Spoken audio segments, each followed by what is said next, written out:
খালেদা জিয়া দীর্ঘদিন কারাবন্দী অবস্থায় ছিলেন। আপনারা জানেন আমাদের নেত্রী দেশনেত্রী বেগম খালেদা জিয়া কারাগারের অভ্যন্তরে মৃত্যুর সাথে পাঞ্জা লড়েছেন। তার চিকিৎসার ব্যবস্থা হয় নাই।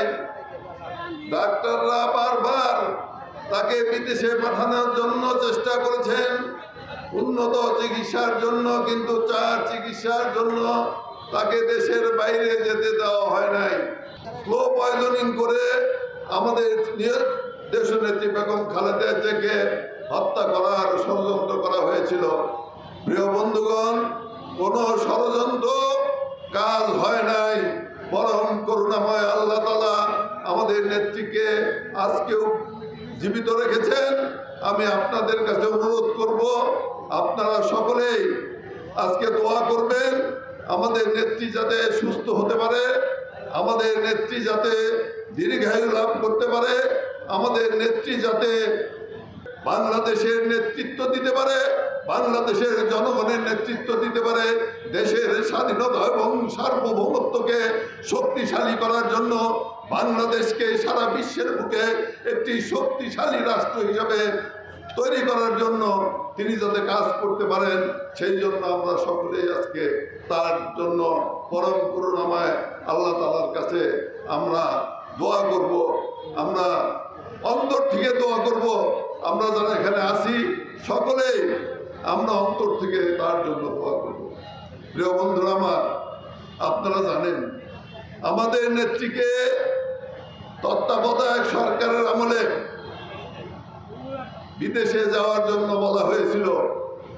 নেত্রী বলেছিলেন আমি বিদেশে যাব না, এই দেশ সারা অন্য কোনো জায়গায় আমাদের কোনো ঠিকানা নাই, আপনাদের নিশ্চয়ই মনে আছে।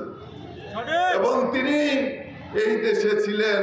শেখ হাসিনা তখন বিদেশে গিয়ে ষড়যন্ত্রের পর ষড়যন্ত্র করে আবার দেশে ফিরে এসে সেই ষড়যন্ত্র বাস্তবায়িত করে ক্ষমতায় এসেছিলেন। আমাদের অভ্যন্তরে বিভেদ সৃষ্টি করে, আমাদের অভ্যন্তরে ভুল বোঝাবুঝি সৃষ্টি করে, বিভেদ সৃষ্টি করে ওরা সুযোগ নিতে চাচ্ছে। নানান প্রকার ষড়যন্ত্র হচ্ছে। নির্বাচন যাতে না হয় তার জন্য ষড়যন্ত্র হচ্ছে, গণতন্ত্র ধ্বংস করার জন্য ষড়যন্ত্র হচ্ছে। বিদেশিরা আজকে নানাভাবে বাংলাদেশের স্বাধীনতা এবং সার্বভৌমত্ব বিপন্ন করার ষড়যন্ত্রে লিপ্ত আছে।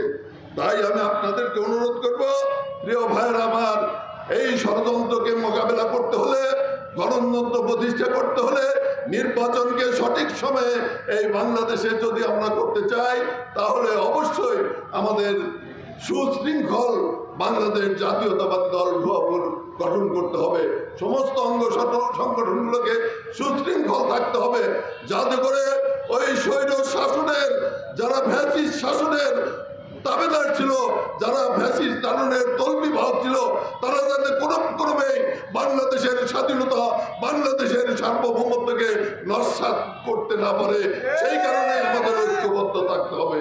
প্রিয় বন্ধুগণ, আরেকটি কথা বলতে চাই, যারা আজকে নির্বাচনের বিরুদ্ধে কথা বলে, যারা নির্বাচনকে প্রশ্নবিদ্ধ করতে চায়, আমি বিশ্বাস করি বাংলাদেশের জনগণ তাদেরকে আর ক্ষমা করবে না, করতে পারে না। ওই সমস্ত শক্তির বিরুদ্ধে ঐক্যবদ্ধ থাকবেন। ঐক্যবদ্ধভাবে আমাদের কাজ করতে হবে দেশের স্বাধীনতা এবং সার্বভৌমত্বের জন্য। আমি বিশ্বাস করি আমাদের নেত্রী দেশনেত্রী বেগম খালেদা জিয়া আগামী দিনে আমাদের নেতৃত্ব দিবেন, তিনি সুস্থ হয়ে উঠবেন, মহান আল্লাহ তাআলা তাকে সেই শক্তি দিবেন। এইটুকু আবেদন করে আপনারা যারা এখানে উপস্থিত হয়েছেন বিভিন্ন জায়গা থেকে, তাদেরকে আন্তরিকভাবে অভিনন্দন এবং ধন্যবাদ জানিয়ে আবারও আমার নেত্রীর জন্য আপনারা দোয়া করবেন, আপনাদের নেত্রীর জন্য দোয়া করবেন, এই আশাবাদ ব্যক্ত করে সকলকে ধন্যবাদ দিয়ে আমি আমার বক্তব্য শেষ করছি। আল্লাহ হাফেজ। বাংলাদেশ জিন্দাবাদ। শহীদ জি অমর হোক। খালেদা জিয়া জিন্দাবাদ।